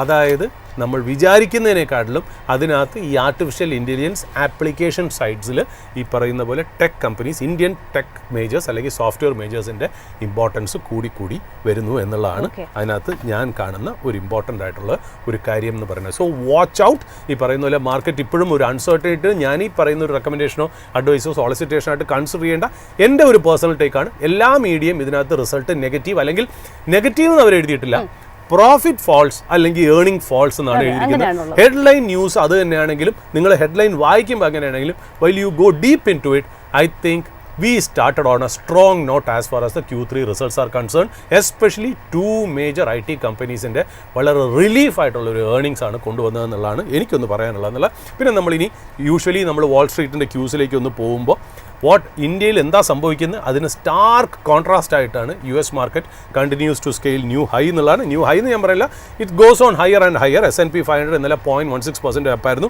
നാസ്ഡാക്ക് 100 0.26% അപ്പായിരുന്നു, ഡൗ ജോൺസ് 0.17% അപ്പായിരുന്നു എന്നുള്ളതാണ്. ഇന്നലെ US മാർക്കറ്റിൽ ഇമ്പോർട്ടൻ്റ് ആയിട്ടുള്ള കാര്യം ആ ക്രെഡിറ്റ് കാർഡ് റിലേറ്റഡ് ബിസിനസ്സുകളുടെ ഇമ്പാക്റ്റ് ആണ്. കാര്യം ട്രംപ് പറഞ്ഞ ഒരു കാര്യം എന്ന് വെച്ചാൽ കാര്യം അദ്ദേഹത്തിന് നവംബറിൽ ഒരു എലക്ഷൻസ് വരുന്നുണ്ട്. ആ ഒരു എലക്ഷൻസിനെ ബേസ് ചെയ്തിട്ടാണ് തോന്നുന്നു കുറച്ചുകൂടി പോപ്പുലർ ആയിട്ടുള്ള മെഷേഴ്സിലേക്ക് അദ്ദേഹം പോകുന്നത്. അത് മാത്രമല്ല അദ്ദേഹത്തിൻ്റെ ഇപ്പോഴത്തെ സ്ട്രാറ്റജി നോക്കുകയാണെങ്കിൽ US സുപ്രീം കോടതിയിൽ മറ്റേതിൻ്റെ ഒരു റൂളിംഗ് വരാനിരിക്കുകയാണല്ലോ. അപ്പോൾ ഒരു പബ്ലിക് ഒപ്പീനിയനെ റാലി ചെയ്യാനുള്ള രീതിയിലാണ് അദ്ദേഹത്തിൻ്റെ പോസ്റ്റും പെരുമാറ്റവും ഒക്കെ നടക്കുന്നത്. ഈ സെർജിയോ ഗോറിൻ്റെ ഇന്നലത്തെ സ്റ്റേറ്റ്മെൻറ്റും ഇതെല്ലാം കൂടെ നമുക്ക് ചേർത്ത് വേണം വായിക്കാൻ എന്നുള്ള അതിൻ്റെ ടൈമിംഗ് എനിക്ക് വളരെ ഇമ്പോർട്ടൻ്റ് ആയിട്ട് തോന്നി എന്നുള്ള കാര്യം. ഇന്നലെ നമ്മൾ നോക്കുകയാണെങ്കിൽ ഇപ്പോൾ ട്രംപ് പറയുന്നത് വെച്ചാൽ American credit card companies American സിറ്റീസിനെ പിഴിഞ്ഞ് കുടിക്കുകയാണ്. അതായത് 20%, 30%, 40% ഒക്കെയാണ് ഒരു കൊല്ലത്തെ ഇൻട്രസ്റ്റ് റേറ്റ് ക്രെഡിറ്റ് കാർഡിന് വരെ. നമുക്കറിയാം ക്രെഡിറ്റ് കാർഡ് എന്ന് പറഞ്ഞാൽ വളരെ കോസ്റ്റ്ലി ആയിട്ട് ഇന്ത്യയിലും ഉണ്ട്. നമ്മുടെ ഇവിടെ pure play credit card company ഏതാ SBI കാർഡാണ് ലിസ്റ്റഡ് ആയിട്ടുള്ളതെന്നുള്ള. അപ്പോൾ അദ്ദേഹം പറഞ്ഞാൽ അമേരിക്കയെ സിറ്റിസൻസിന് ഇങ്ങനെ പിഴിയാൻ ഞാൻ സമ്മതിക്കില്ല, 20%, 30%, 40% ഇനി നടക്കില്ല, ഞാനത് കർട്ടെയിൽ ചെയ്യാൻ പോകുന്നു 10% എന്നുള്ള രീതിയിലാണ്. അപ്പം നമ്മൾ ഇന്നലെ തന്നെ നമ്മളിത് പറഞ്ഞപ്പോൾ നമ്മൾ പറഞ്ഞിരുന്നു ക്രെഡിറ്റ് കാർഡ് കമ്പനീസിൻ്റെ മാർക്കറ്റ് മൂവ്മെൻറ്റ് എന്താണ് US മാർക്കറ്റിൽ നമ്മൾ നോക്കണം എന്നുള്ളത്. നമുക്കറിയാം ഒരുപാട് കമ്പനികളുണ്ട് ഇപ്പോൾ ഈ റിലേറ്റഡ് ആയിട്ടുള്ള ബിസിനസ്, ക്രെഡിറ്റ് കാർഡ് ബിസിനസ്. നമുക്കറിയാം വിസ ഉണ്ട്, മാസ്റ്റർ കാർഡ് ഉണ്ട്, അമേരിക്കൻ എക്സ്പ്രസ് ഉണ്ട്, ഡിസ്കവർ എന്ന് പറയുന്ന കുറേ കമ്പനികൾ ഒരു വശത്ത്. വേറൊരു വശത്ത് ഇത് കാർഡ് ഇഷ്യൂ ചെയ്യുന്ന കമ്പനികളായ banks, JP Morgan Chase, bank of America, Citigroup, Wells Fargo, Capital One, Synchrony എന്ന് പറയുന്ന കമ്പനികളൊക്കെ ഇത് ഇഷ്യൂ ചെയ്യുന്നതാണ്. അതുമാത്രമല്ല ഇതിന് റിലേറ്റഡ് ആയിട്ടുള്ള കുറച്ച് ബിസിനസ് ഉണ്ട്, പേപാൽ പോലെയുള്ള പേയ്മെൻറ്റ് ആപ്സും ആപ്ലിക്കേഷൻസും ഒക്കെ ഉണ്ടെന്നുള്ള. അപ്പോൾ ഇത്രയും കമ്പനികളാണ് ഈ ട്രംപിൻ്റെ ഈ ഒരു 10% സീലിംഗ് ക്രെഡിറ്റ് കാർഡിൻ്റെ ടാക്സ് ആ ഒരു ഇൻട്രസ്റ്റിൽ വരുന്നത് കാരണം അഫക്റ്റ് ചെയ്യാൻ നേരം നമ്മൾ നോക്കുമ്പോൾ അമേരിക്കൻ എക്സ്പ്രസ് ഇന്നലെ 4% ഡൗൺ ആയിരുന്നു എന്നുള്ള, JP Morgan -1.5% ഡൗൺ ആയിരുന്നു, capital one was down by 6% എന്നുള്ള. അപ്പോൾ ഇത്രയും കാര്യങ്ങൾ ശരിക്കും പറഞ്ഞാൽ US മാർക്കറ്റിൽ നടന്നു. അപ്പോൾ അദ്ദേഹത്തിൻ്റെ മെഷേഴ്സൊക്കെ ഒരു പോപ്പുലർ ജനങ്ങൾക്ക് വേണ്ടിയിട്ട് പോപ്പുലർ മെഷർ എന്നുള്ള രീതിയിലേക്കാണ് പോകുന്നതെന്നുള്ള. പിന്നെ ജാസ്മിൻ പറഞ്ഞ പോലെ ട്രംപിനെ തന്നെ നമ്മൾ ചുറ്റിപ്പറ്റി നിൽക്കുകയാണ്. ട്രംപ് ഇപ്പോൾ പറഞ്ഞത് എന്താ, ഇസ്ലാമിക് റിപ്പബ്ലിക് ഓഫ് ഇറാൻ ആയിട്ട് ആരെങ്കിലും ബിസിനസ് നടത്തുകയാണെങ്കിൽ അവരുടെ മേൽ ടാരിഫ് അവരുടെ മേൽ tariff any or all businesses that country. അതാണ് അതിൻ്റെ രസം. അതായത് ആ കൺട്രി ഇറാനായിട്ട് നടത്തുന്ന ബിസിനസ് മാത്രമല്ല മറ്റുള്ള രാജ്യങ്ങളായിട്ട് നടത്താൻ പോകുന്നതിനും ഇവർ 25% ടാരിഫ് വയ്ക്കാൻ പോകുന്നു എന്നുള്ള രീതിയിലേക്കാണ് അത് പറഞ്ഞതെന്നുള്ളത്. ശരിയാണ് ജാസ്മിൻ പറഞ്ഞ പോലെ. ബട്ട് ഈവൻ ദെൻ നമുക്കും ഇറാനിൽ പൊതുവെ സാങ്ഷൻ ഉള്ള രാജ്യമായിരുന്നു. അപ്പം നമ്മൾ പല ഈ പറയുന്ന പോലെ വളരെ ഇമ്പോർട്ടൻ്റ് ആയിട്ടുള്ള ട്രേഡ് ഒന്നും നമുക്കില്ല. എനിക്ക് തോന്നുന്നു ഒരു $2 to $3 billion ഉള്ളൂ.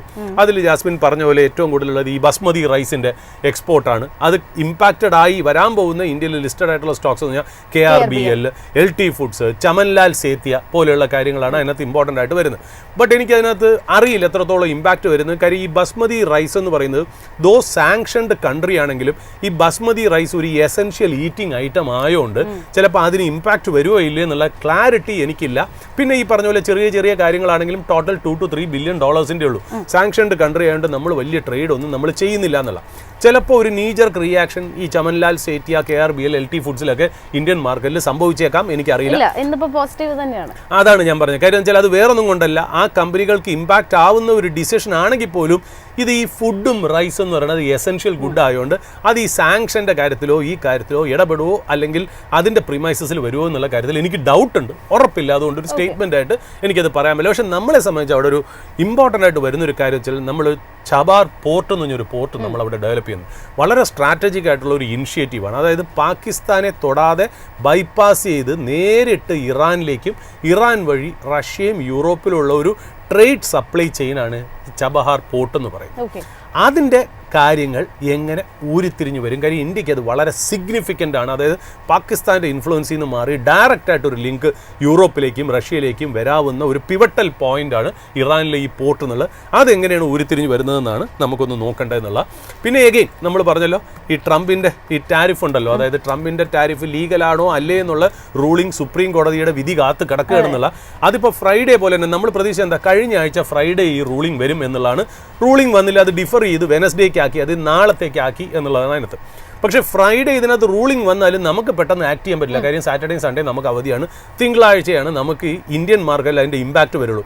അതേപോലെ തന്നെ നമുക്കിപ്പോൾ ഈ പറയാൻ പോകുന്ന കാര്യം എന്താ, ഇപ്പം ബുധനാഴ്ച അതായത് ഇന്ത്യൻ ടൈം ഈ പറയുന്ന പോലെ വൈകുന്നേരം 8 അല്ലെങ്കിൽ 8:30 PM ഇത് വരണമെന്ന് വയ്ക്കുക. കാര്യം അവിടുത്തെ 10-10:30 ഈസ്റ്റേൺ സ്റ്റാൻഡേർഡ് ടൈമിലായിരിക്കുമല്ലോ, ബുധനാഴ്ചയിലായിരിക്കും. സുപ്രീം കോടതി എന്താണ് പറയുക, വീണ്ടും ഡിഫർ ചെയ്യുമോ എന്ന് ഉറപ്പില്ല, അല്ലെങ്കിൽ റൂളിംഗ് വരുമോ എന്നൊന്നും നമുക്ക് ഉറപ്പില്ല. പക്ഷെ സംഭവിക്കുകയാണെങ്കിൽ തന്നെ അത് നാളെയാണ്, ബുധനാഴ്ചയാണ്, ഇന്ത്യൻ ടൈം 8:30 PM ആണെങ്കിലും നമുക്ക് വീണ്ടും ഒരു കഷ്ടകാലം വരണമെന്ന് വെച്ചാൽ നമുക്ക് മറ്റന്നാൾ ഹോളിഡേ ആണ്.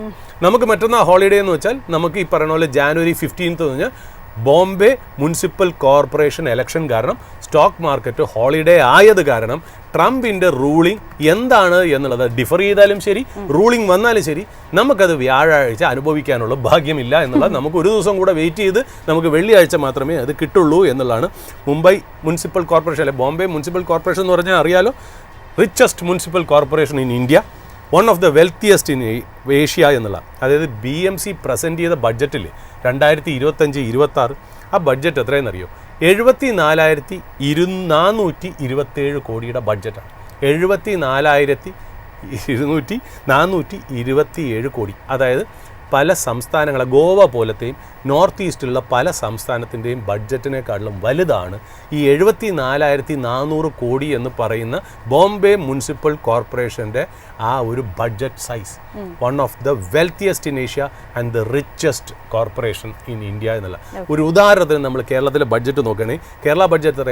1,98,000 crores.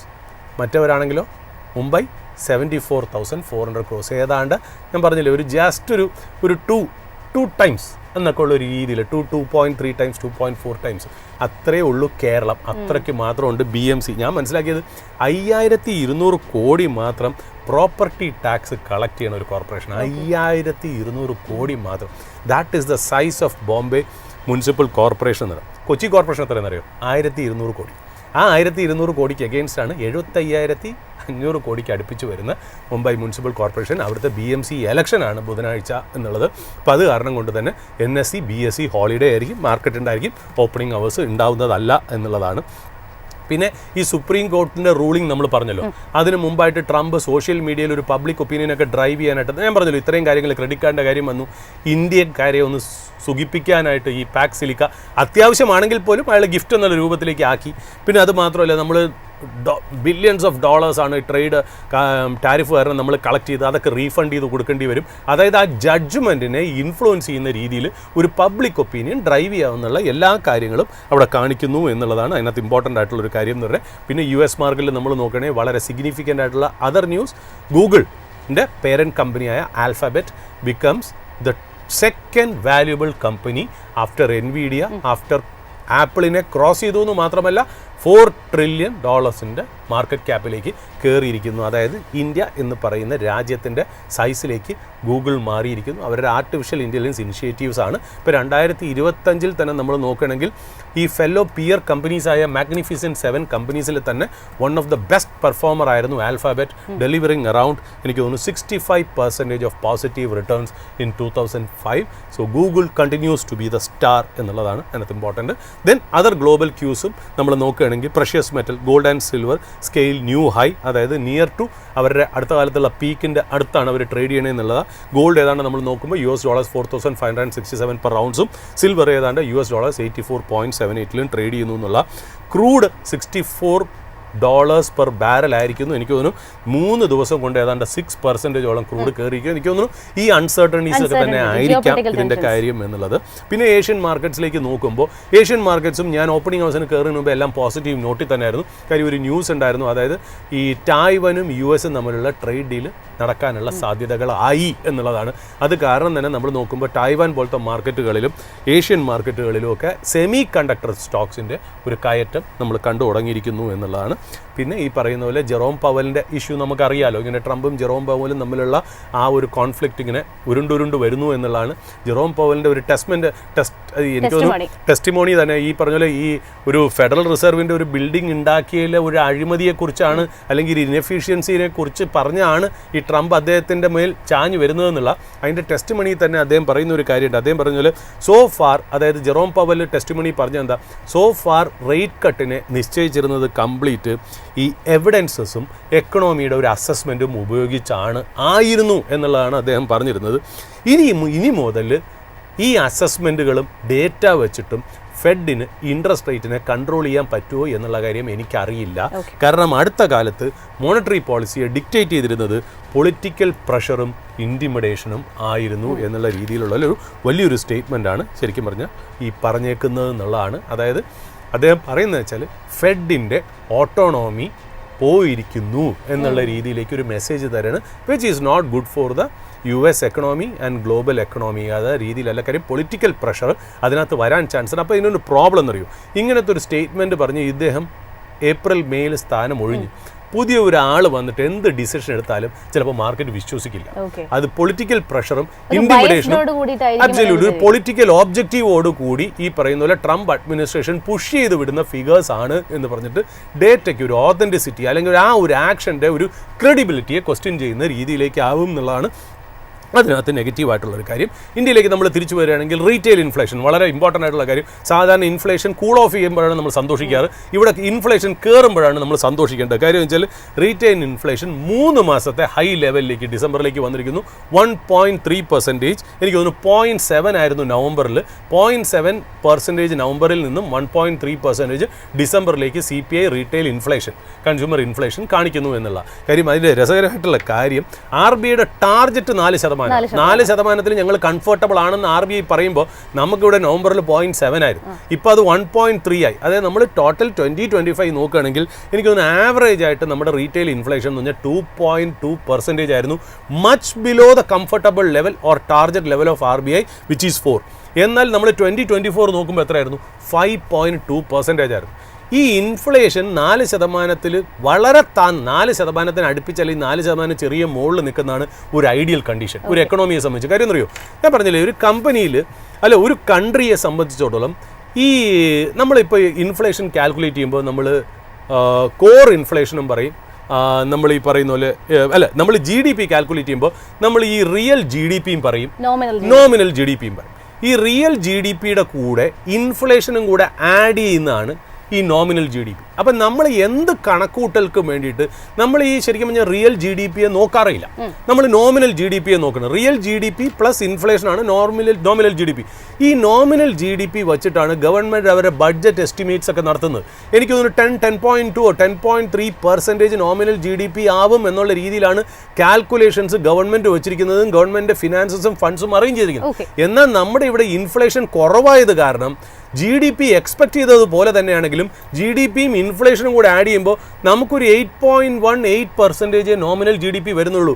അത് നമ്മൾ മാർക്ക് ചെയ്ത 10 എന്ന് പറയുന്ന ഫിഗറിലേക്ക് വരുന്നില്ല എന്നുള്ള ആ ഒരു കാര്യം നമുക്ക് എക്കണോമിയെ സംബന്ധിച്ച് അത്ര സന്തോഷകരമായിട്ടുള്ള ഒരു കാര്യമല്ല എന്നുള്ള ഒന്നാമത്തെ കാര്യം.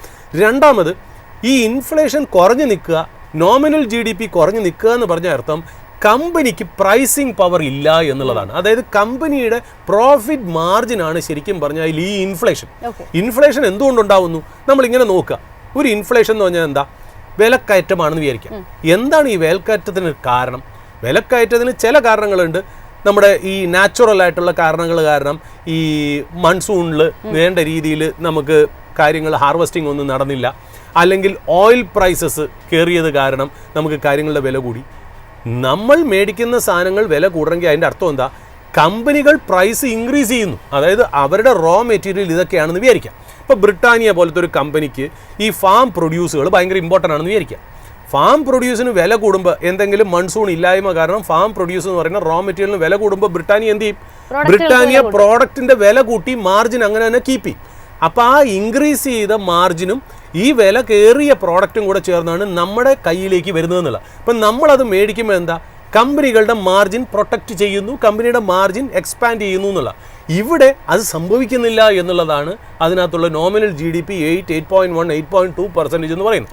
അപ്പം നമ്മൾ ഇൻഫ്ലേഷൻ്റെ ഫിഗേഴ്സ് നോക്കുമ്പോൾ 3 month ഹൈ എന്ന് പറയുമ്പോൾ ആദ്യമായിട്ട് നമുക്കൊന്ന് സന്തോഷിക്കേണ്ടിയായിരിക്കുന്നു. കാര്യം 0.7 നിന്ന് 1.3% എന്ന് പറഞ്ഞാൽ it is good for the economy as long as it stays near to the level of 4% of RBI comfort levels എന്നുള്ള രീതിയിലാണ് അതിനകത്ത് നമ്മൾ അതിനെ കാണേണ്ടതെന്നുള്ളത്. സോ ഇത്രയും കാര്യങ്ങളാണ് നമുക്കൊന്ന് ഓപ്പണിംഗ് കൗൺസിൽ പറയേണ്ടത്. നമുക്ക് ഇനി ഒന്ന് നോക്കിയിട്ട് മാർക്കറ്റിൻ്റെ അപ്ഡേറ്റ് വേണം, നമുക്കൊന്ന് ടെക്നിക്കലും അറിയേണ്ടതായിട്ടുള്ള കാര്യമുണ്ട്. ഒരൊറ്റ വാക്കും കൂടി പറഞ്ഞുകൊണ്ട് ഞാൻ എന്നെ സംബന്ധിച്ച് വ്യക്തിപരമായിട്ട് പറയുകയാണെങ്കിൽ ഇൻഡോ-US ട്രേഡ് ഡീലിനേക്കാളും ഞാൻ സിഗ്നിഫിക്കൻ്റ് ആയിട്ട് കണ്ടത് ഈ പാക് സിലിക്കയിലെ ഇമ്പോർട്ടൻറ്റ്. ഓഫ് കോഴ്സ് ഇൻഡോ-US ട്രേഡ് ഡീൽ എന്ന് പറഞ്ഞാൽ സെൻറ്റിമെൻറ്റ് പോസിറ്റീവും FIS തിരിച്ചു വരാനും സോവറിൻ അപ്ഗ്രേഡ് കിട്ടാനും ഒക്കെ വളരെ ഇമ്പോർട്ടൻ്റ് ആയിട്ടുള്ള ഫാക്ടറാണ്. ഞാൻ അതിനെ എഴുതി കളയുന്നില്ല. ബട്ട് ഒരു ഫ്യൂച്ചർ ഗ്രോത്തിന് ഇന്ത്യയെ എന്തിനു ഉൾപ്പെടുത്തി, മറ്റുള്ള രാജ്യങ്ങൾ ഏതാണ്, ഇന്ത്യക്ക് എവിടെയാണ് ഒരു വാല്യൂ അഡീഷനും കോമ്പറ്റീറ്റീവ് അഡ്വാൻറ്റേജും കൊണ്ടുവരാൻ പറ്റുന്നത്, എന്തുകൊണ്ടാണ് ഗിഫ്റ്റ് എന്നുള്ള മുഖേനയിൽ സെർജിയോ ഗോർ വഴി ഇത് US നമ്മളെ ഇൻവൈറ്റ് ചെയ്തത് എന്നൊക്കെ ഉള്ളത് ഞാനൊരു മറ്റൊരു വശം കൂടെ കണ്ട് ഞാൻ നമ്മുടെ പ്രേക്ഷകരുടെ മുന്നിൽ നിർത്തിയിരിക്കുന്നുള്ളൂ. I find this as a very crucial and significant decision for India എന്ന് പറഞ്ഞു വയ്ക്കുന്നു. ജാസ്മിൻ, ഓട്ട് ചെയ്യും. സൂരജ് സാർ, കഴിഞ്ഞ ദിവസം നമ്മൾ മണപ്പുറത്തിൻ്റെ സ്റ്റോക്ക് നോക്കുകയാണെന്നുണ്ടെങ്കിൽ തൊട്ട് മുൻപത്തെ ദിവസം വലിയ രീതിയിലുള്ള ഒരു സെൽ ഓഫ് നമ്മൾ കണ്ടിട്ടുണ്ടായിരുന്നു. എസ്പെഷ്യലി ബെയിൻ ക്യാപിറ്റലിൻ്റെ ഡീൽ റിപ്പോർട്ടുമായി ബന്ധപ്പെട്ടിട്ടുള്ള ഒരു അപ്ഡേഷന് പിന്നാലെയാണ് സ്റ്റോക്കിൽ വലിയ രീതിയിലുള്ള ഒരു കറക്ഷൻ വന്നിട്ടുണ്ടായിരുന്നത്. അതിനുശേഷം മാർക്കറ്റിൽ എസ്പെഷ്യലി മാനേജ്മെൻറ്റിൻ്റെ ഭാഗത്തു നിന്നുള്ള ഒരു ക്ലാരിഫിക്കേഷന് ശേഷം ഏതാണ്ട് 5% ഒരു റാലി നമ്മൾ കണ്ടിട്ടുണ്ടായിരുന്നു. വീക്കായിട്ടുള്ള ഒരു മാർക്കറ്റിലും ഹെവി വോള്യൂംസ് ആണ് നമ്മൾ മണപ്പുറത്തിൻ്റെ കാര്യത്തിൽ കഴിഞ്ഞ ദിവസം കണ്ടിട്ടുണ്ടായിരുന്നത്. എങ്ങനെയാണ് മണപ്പുറത്തിനെ സംബന്ധിച്ചിടത്തോളം സാർ ഇതിനെ എങ്ങനെയാണ് വിലയിരുത്തുന്നത്? നമ്മൾ ജാസ്മിൻ, ഈ മാർക്കറ്റിൽ ചില സമയത്ത് ഈ ദൈവമായിട്ട് കൊണ്ടുവരുന്ന ഓപ്പർച്യൂണിറ്റീസ് ആണ് ചില കാര്യങ്ങൾ എന്നൊക്കെ പറയുന്നത്. ഓഫ് കോഴ്സ് നമുക്ക് ഈ മണപ്പുറത്തിൻ്റെ കാര്യം പറയുകയാണെങ്കിൽ ഞാനത് സ്റ്റോക്കായിട്ട് ബന്ധപ്പെടുത്തി പറയുകയല്ല. സാധാരണ ഇപ്പോൾ എന്തുകൊണ്ടാണ് ഇപ്പം മണപ്പുറത്തിൽ എനിക്ക് തോന്നുന്നു കഴിഞ്ഞ മാർച്ച് 2025 തോന്നുന്നു ബെയിൻ ക്യാപിറ്റൽ ഒരു സ്റ്റേക്ക് എടുക്കുന്നതായിട്ട് നമ്മളൊരു ന്യൂസ് കണ്ടത്. അതായത് 18% സ്റ്റേക്ക് എങ്ങാണ്ട് അല്ലേ, 4385 കോടിക്കാണെന്നാണ് എൻ്റെ വിശ്വാസം. 4300 ആ റേഞ്ചിൽ എങ്ങാണ്ടാണ് ഇൻവെസ്റ്റ്മെൻറ്റ് അവർ ഉദ്ദേശിച്ചത്. അത് എങ്ങനെയാണ് പ്രിഫറൻഷ്യൽ അലോട്ട്മെൻറ്റ് ഓഫ് ഇക്വിറ്റിയും വാറൻറ്റും എല്ലാം കൂടെ ചേർന്ന് എനിക്ക് തോന്നുന്നു പെർ പീസ്, അതായത് പെർ ഷെയറിന് 236 രൂപ എന്നുള്ള രീതിയിലാണ്. അപ്പോൾ അങ്ങനെ ഒരു 18% സ്റ്റേക്ക് എടുത്തു കഴിഞ്ഞാൽ ഓട്ടോമാറ്റിക്കായിട്ട് ഈ സെബിയുടെ റൂൾ അനുസരിച്ച് എന്താ ഒരു ഓപ്പൺ ഓഫർ ട്രിഗർ ചെയ്യും. അതായത് 18% സ്റ്റേക്ക് ഒരു കമ്പനിയിൽ എടുക്കുമ്പോൾ ആ കമ്പനിയുടെ മാനേജ്മെൻറ്റിൽ ഇമ്പോർട്ടൻ്റ് ആയിട്ടുള്ള പുതിയ ഒരാളും കൂടി വരുന്നു. അപ്പോൾ സാധാരണ സെബിയുടെ റൂൾ എന്താ, മറ്റുള്ള എല്ലാ 100% ഷെയർ ഹോൾഡേഴ്സിനടുത്തും ഇങ്ങനെ ഒരു 18% ഷെയർ ഒരാൾ പുതിയതായിട്ട് എടുക്കുന്നുണ്ട്.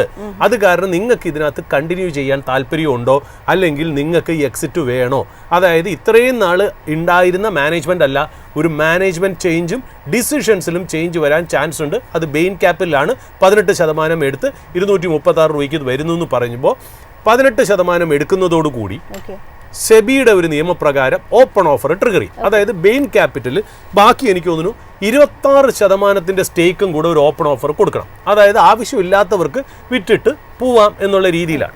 എനിക്ക് തോന്നുന്നു ആ സമയത്തൊക്കെ അതും എനിക്ക് തോന്നുന്നു ഓപ്പൺ ഓഫർ വന്നത് എനിക്ക് തോന്നുന്നു 236 രൂപ പെർ ഷെയർ ഒരു പീസിന് എന്നുള്ള രീതിയിലാണ് വന്നത്. എനിക്ക് തോന്നുന്നു അന്ന് മണപ്പുറം ട്രേഡ് ചെയ്തത് 2005 മുതൽ 2040 എന്ന് പറയുന്ന ഒരു റേഞ്ചിലായിരുന്നു മണപ്പുറം ഉണ്ടായിരുന്നത്. ഈ ഒരു ന്യൂസ് വന്നു. മണപ്പുറത്തിനെ സംബന്ധിച്ച് ബെയിൻ ക്യാപിറ്റൽ വരിക എന്ന് പറഞ്ഞാൽ ഒരു വളരെ വലിയൊരു അട്രാക്ഷനാണ്. കാര്യം എന്താ, ഒരു കോർപ്പറേറ്റ് ഗവർണൻസിൻ്റെ സാധനത്തിലും ഓപ്പറേറ്റിംഗ് പ്രൊസീജിയേഴ്സിൻ്റെ കാര്യത്തിലും ഒരു ഇൻ്റർനാഷണൽ സ്റ്റാൻഡേർഡിലേക്ക് കമ്പനി മാറും. മുത്തൂറ്റ് ഫിനാൻസ് ആയിട്ട് കുറച്ചുകൂടി ഒന്ന് ഫൈറ്റ് ചെയ്യാൻ പറ്റും എന്നുള്ള രീതിയിലേക്കാണ് അത് ഇമ്പോർട്ടൻ്റ് ആയിട്ട് വന്നത്. പിന്നെ നമുക്കറിയാമല്ലോ, ഗോൾഡ് നന്നായിട്ട് കയറിയും ഗോൾഡ് ലോൺ ബിസിനസ്സിൽ നല്ല പ്രോഫിറ്റബിലിറ്റി വരികയും കൂടെ ചെയ്തപ്പോൾ മുത്തൂറ്റ് ഫിനാൻസും കയറി, മണപ്പുറവും കയറി. എനിക്ക് തോന്നുന്നു 319-320 രൂപ വരെയൊക്കെ ഇത് ഹൈ പോയിരുന്നു എന്നുള്ളത്. നമ്മൾ പറഞ്ഞത് 2000 സംതിങ് 250 സാർ ഉദ്ദേശിച്ചത് മണപ്പുറത്തിന്റെ കേസിൽ. മണപ്പുറം ഇതിനു മുൻപ് ട്രേഡ് ചെയ്തിട്ടുണ്ടായിരുന്നത് 236 എന്നുള്ള പറയുന്നത്. അപ്പോൾ ഏതാണ്ട് ഒരു 36% റിട്ടേൺ ഈ ബെയിൻ ക്യാപിറ്റൽ എടുത്തതിന് ശേഷം മാർക്കറ്റിലെ ജനറൽ കാരണം കണ്ട് ഇത് മൂവ് ചെയ്തു എന്നുള്ളത്. ബട്ട് ഇപ്പോൾ അടുത്ത കാലത്ത് ആ ഒരു ഡീലിനെ RBI ഫ്ലാഗ് ചെയ്തിരിക്കുന്നു. ആ ഫ്ലാഗ് ചെയ്തിരിക്കുന്ന കാര്യം എന്ന് വെച്ചാൽ, ഈ ഇവിടുത്തെ ഒരു RBIയുടെ റൂൾ അനുസരിച്ച് ഒരു ഇൻവെസ്റ്റർ ഒരു സമയത്ത് ഒരു ലെൻഡറിൽ മാത്രമേ ഇൻവെസ്റ്റ് ചെയ്യാൻ പാടുള്ളൂ. പക്ഷെ കഷ്ടകാലത്തിന് ഈ ബെയിൻ ക്യാപിറ്റലിന് ഇതിനു മുമ്പ് ഒരു ടൈഗർ ക്യാപിറ്റൽ, എനിക്ക് തോന്നുന്നു അഡാനി ക്യാപിറ്റൽ ആയിരുന്നു അതിൻ്റെ പേര്. ടൈഗർ എന്ന് പറയുമ്പോൾ TYGER ആണ്. അതുപോലെ ടൈഗർ ഹോം ഫിനാൻസ്, എനിക്ക് തോന്നുന്നു അഡാനി ഹോം ഫിനാൻസ് എന്ന് പറഞ്ഞാൽ 2 ഹോം ഫിനാൻസ് മാറ്റി വയ്ക്കാം. ടൈഗർ ക്യാപിറ്റൽ എന്ന് പറഞ്ഞാൽ വേറൊരു NBFCയിൽ ഈ ബെയിനിന് ഒരു സ്റ്റേക്ക് ഉണ്ടായിരുന്നു. ആ സ്റ്റേക്ക് ഉള്ളപ്പോൾ മണപ്പുറത്തിൽ എടുക്കാൻ പറ്റൂല എന്നുള്ളൊരു കാരണത്താലാണ് ഈ ബെയിൻ ക്യാപിറ്റലിൻ്റെ ആ ഒരു മണപ്പുറത്തിലെ ഇൻവെസ്റ്റ്മെൻറ്റിനെ ഫ്ലാഗ് ചെയ്തത് RBI. പക്ഷേ ഒരു കാര്യം വളരെ ക്ലിയർ ആയിരുന്നു. കാര്യം ഈ ബെയിനെ സംബന്ധിച്ച് മണപ്പുറമാണ് ബെസ്റ്റ് ഡീൽ. അതിന് വേണ്ടിയിട്ട് ടൈഗർ ക്യാപിറ്റൽ ഡൈവേസ്റ്റ് ചെയ്താലും കുഴപ്പമില്ല. അവർ ഡൈവേസ്റ്റ് ചെയ്യുന്നുള്ള കാര്യം ഉറപ്പായിരുന്നു എന്നുള്ള ആ ഒരു ഇൻഫർമേഷൻ അവർ RBIക്ക് പാസ് ചെയ്താൽ മതി. അതായത് മാനേജ്മെൻറ്റ് പറയാണ് ഞങ്ങളിതിൽ ഡൈവേസ്റ്റ് ചെയ്യാൻ പോവുകയാണെന്ന് പറഞ്ഞാൽ പ്രശ്നം തീർന്നു. അതാണ് അതിനകത്ത് നടക്കാൻ പോകുന്നത്.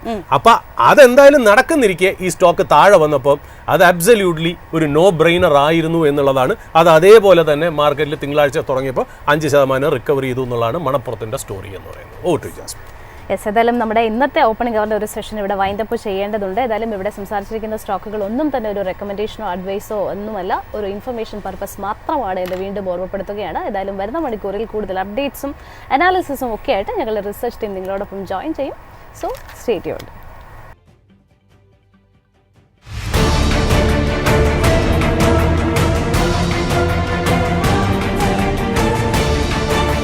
Opening hours with MyFin.